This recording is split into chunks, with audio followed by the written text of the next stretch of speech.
Benvenuti, oggi è lunedì 4 novembre 2024. Il sole sorge alle 6:27 e tramonta alle 16:59. La luna si leva alle 9:25 e cala alle 18:34.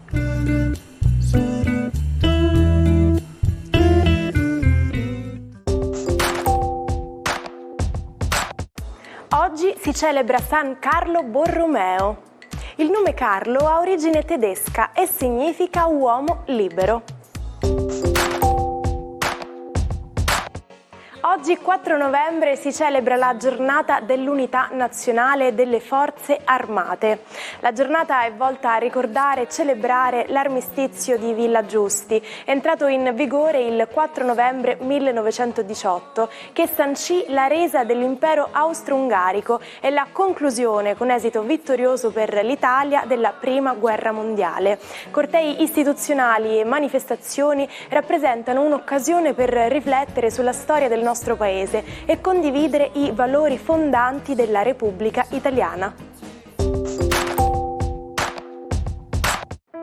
Sono 45 gli anni per Valeria Solarino.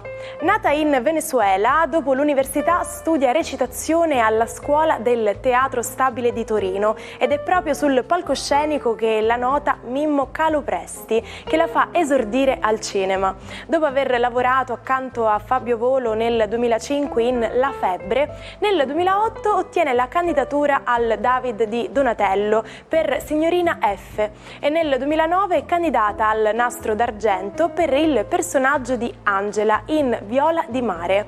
Dal 2014 al 2017 è impegnata nella trilogia di Smetto quando voglio.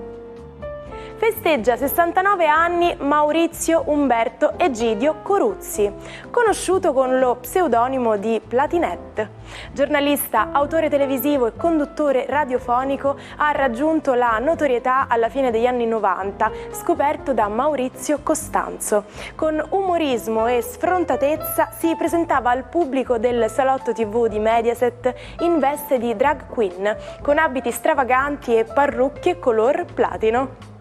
Infine, oggi compie 55 anni l'attore americano Matthew McConaughey. È stato protagonista di numerose commedie leggere e romantiche come Prima o poi mi sposo e Come farsi lasciare in 10 giorni. È considerato un sex symbol e ha figurato più volte nelle classifiche degli uomini ritenuti più belli nel mondo. Se c'è ancora qualcuno che dubita che l'America non sia un luogo nel quale nulla è impossibile, che ancora mette in dubbio il potere della nostra democrazia, questa notte ha avuto le risposte che cercava. Sono le parole di Barack Obama, le prime pronunciate il 4 novembre 2008 dal 44esimo presidente degli Stati Uniti, il primo afroamericano a diventare il principale inquilino della Casa Bianca. Ma sapete qual è l'elemento principale su cui si basa la vita?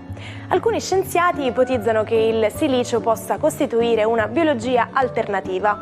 Tuttavia, il carbonio è l'unico elemento in grado di combinarsi con tanti altri tipi di atomi e formare le complesse molecole della vita, come le molecole organiche, essenziali per fornire un costante apporto di energia e materie prime agli organismi, che le trasformano attraverso innumerevoli reazioni chimiche. Buon inizio settimana ai 12. Oggi Marte passa dal regno del cancro dei sogni a quello volitivo del leone. Cosa succede nello zodiaco? Vediamolo insieme. Ariete, sicuramente Marte da una quadratura passa in trigono ed è un Marte meraviglioso che vi accende di passioni. È finalmente il vostro Marte, ora potete agire da veri Ariete. Toro, Marte cambia posizione, da sestile amico diventa quadratura, quindi per adesso Marte è un po' esplosivo, un po' un blocco nei vostri confronti, quindi state attenti a non essere un po' troppo aggressivi.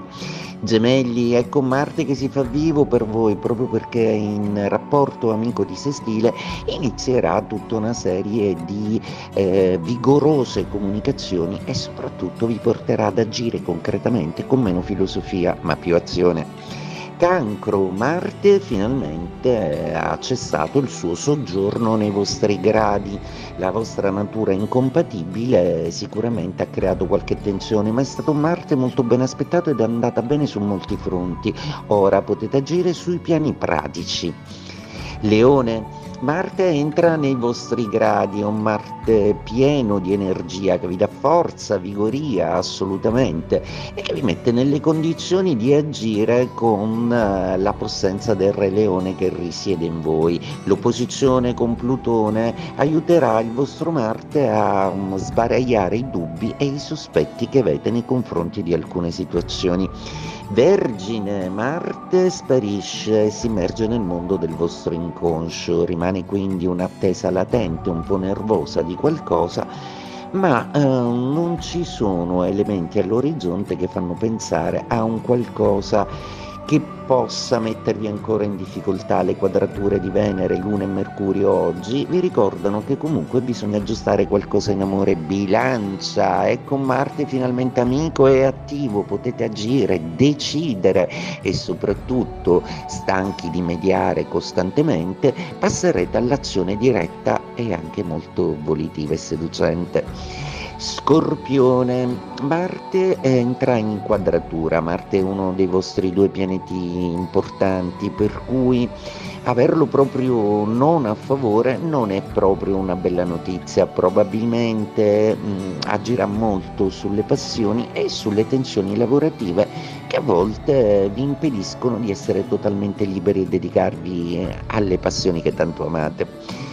Sagittario, ecco Marte di Trigono, un Marte attivo, avete Venere dalla vostra, la Luna, Mercurio, cosa desiderare di più? Insomma, è il periodo di risalita per i Sagittario che finalmente respirano, amano e sono di nuovo passionali e iperattivi come sempre.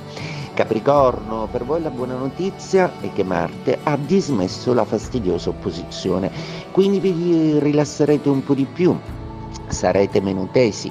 La sua posizione con Plutone ancora nell'ultimo dei vostri gradi sta tentando di chiarire qualcosa che è ancora in sospeso, ma ci riuscirete brillantemente. Acquario, Marte entra in opposizione, sarà un gioco di tensioni notevole proprio perché questo Marte vi ispirerà molto ad agire, niente mollezze, niente filosofie, ma soprattutto azione.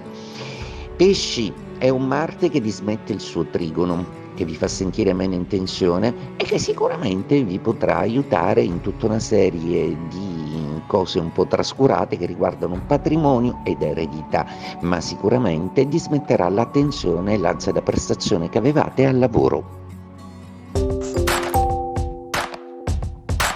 Firenze, autunno del 1966. Un'ondata di maltempo che investe da giorni l'intera penisola, riserva alla Toscana e in particolare alla provincia di Firenze i suoi effetti più disastrosi. La sera del 3 novembre il livello dell'Arno inizia a salire pericolosamente.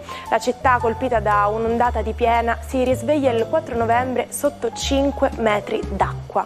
Oltre alle vittime, 34 in tutto, si contano ingenti danni alle infrastrutture e agli edifici. Ma quante possibilità ha una palla di neve di sopravvivere all'inferno? Praticamente nessuna.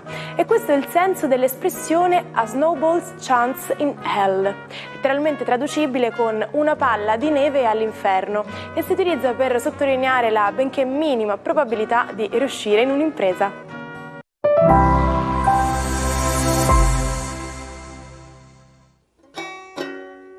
Non perdete l'opportunità di restare sempre aggiornati con i nostri video. Iscrivetevi e attivate le notifiche per non perdere nessun nuovo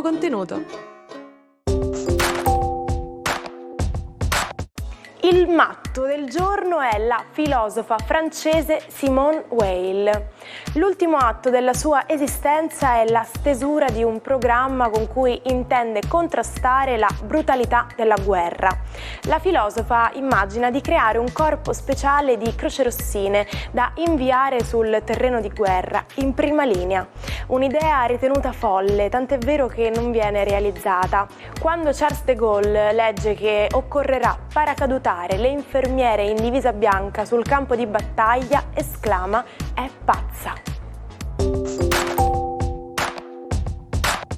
Ci salutiamo con la frase del giorno. Un grande errore è quello di credersi più di ciò che si è e stimarsi meno di ciò che si vale. E con questo termina il nostro appuntamento. Oggi è lunedì, vi auguro un inizio settimana pieno di nuovi propositi e voglia di fare. Noi ci vediamo domani. Buona giornata dalla vostra Martina.